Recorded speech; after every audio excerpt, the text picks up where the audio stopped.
Sooo, everybody. Right now, all the merch in my merch store is 15% off with code AUGUST15. Get yourself some mugs, get yourself some t-shirts, get yourself some hoodies, get yourself some stickers, get yourself all the goodies. I just accidentally smacked myself in the face.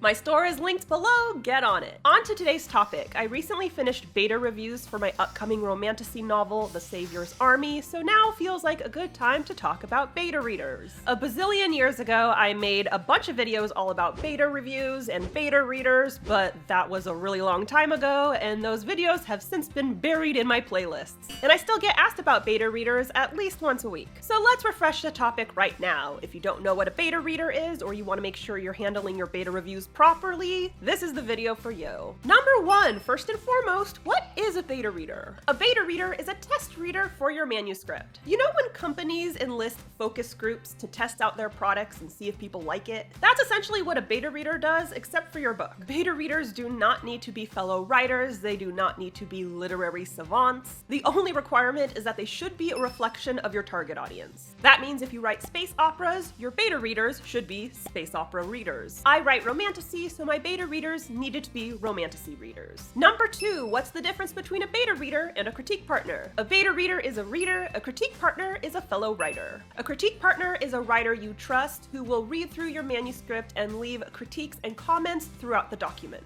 They may also provide a write-up at the end of the manuscript listing the positives and negatives about your writing. A beta reader doesn't do any of these things. Why? Because they're not writers. Which brings me to my next point, number three. What do beta readers do then? They read through your manuscript and give their readerly opinions. They let you know how much they enjoyed the story, which parts they liked and which parts they didn't like. They tell you their predictions. They tell you what was confusing about the book, how they would rate the book. You know, basic reader things. Their job is to give you an idea of whether or not your story will be well received by your audience. Number four, how do you get this information from your beta readers? I personally like to conduct beta questionnaires. I will send my beta readers a PDF of a section of my manuscript, not the entire manuscript, just a section, along with a questionnaire for them to fill out once they finish that section. Each questionnaire includes the following questions. What were your favorite parts and why? Were there any parts you didn't like and why? Was anything confusing or unclear? What are your predictions for the next section? What would you rate this book on a scale from 1 to 5, 5 being amazing and 1 being a complete dud? I also asked them about every single character that appeared in that section, as well as every single scene that appeared in that section. That way I can make sure that these elements are coming across the way I intended. Lastly, I asked them if they'd like to continue reading or not.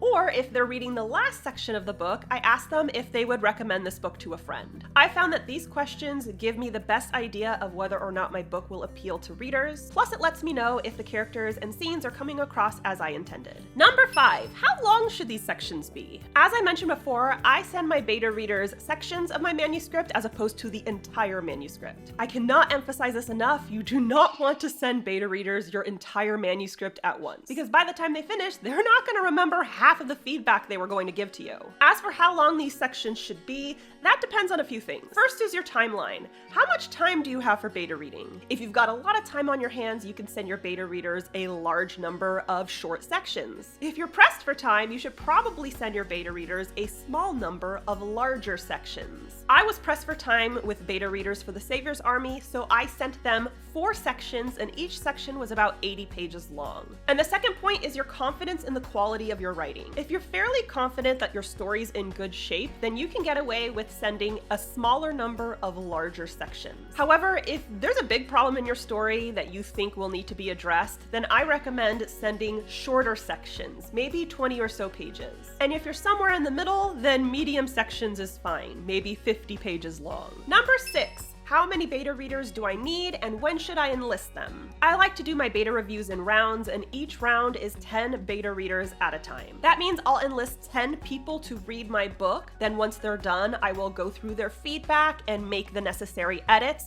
and then I will enlist another 10 people to read through the book. Personally, I recommend having at least 20 betas in total. An exception to this would be if your first round of beta readers went really well and you have very minimal edits to make, then in that case you might be able to stop there. However, that's an anomaly and it definitely doesn't happen often among newbie writers. As for when to enlist betas, I recommend doing so after the critique partner phase and the self-editing phase, but before the professional edit. Basically, once you've got your manuscript as clean as you can get it without the help of a professional, that's a good time to enlist betas. Number 7, where do I find beta readers? You can find them in literary groups, on social media, or among writing circles. A beta reader is just a reader, so find them wherever readers congregate. I have a channel devoted to finding beta readers in my Patreon writing group, Cyborg Central, so if you want easy access to beta readers, follow me on Patreon, it's linked below. You can also pay people to beta read for you. Usually you can find people like that on websites like Fiverr. That being said, unless you are soliciting a paid beta reader, this service is usually done for free. Readers volunteer to beta read because they're interested in the story being presented. Number 8, how long should the process take? That depends on your timeline and how desperately you need betas. Keep in mind, unless you're paying them, these people are doing this for free, which means you should treat them with respect, kindness, and some level of leniency. These people have real lives and obligations. They're doing you a favor. Personally, I usually allow beta readers 1 week per section, depending on its length. If the section is short, like 20 pages, I might do 2 sections a week. But if the section is super long, like 200 pages,